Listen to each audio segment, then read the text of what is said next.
এখনো পর্যন্ত 9টা আসনে ভোটদান বাকি আছে। সপ্তম দফায় ভোট হয়নি।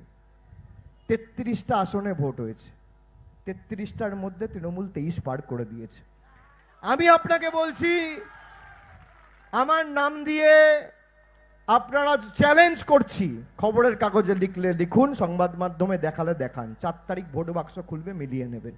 6 দফায় 33-এর মধ্যেই 23 আসনে জয় পেয়ে গিয়েছে তৃণমূল।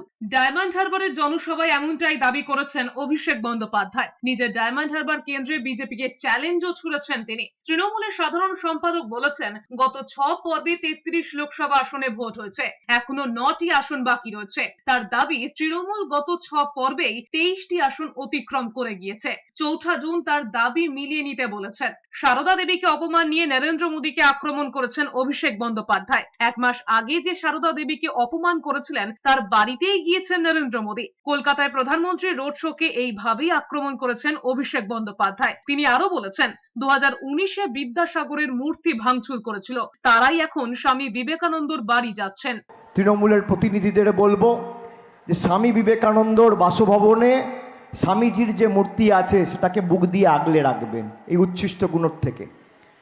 যারা সারদা মাকে নিয়ে ব্যঙ্গ বিদ্রুপ করেছে 1 মাস আগে, আজকে লোক দেখাতে সারদা মায়ের প্রতি শ্রদ্ধা নিবেদন করতে গেছে।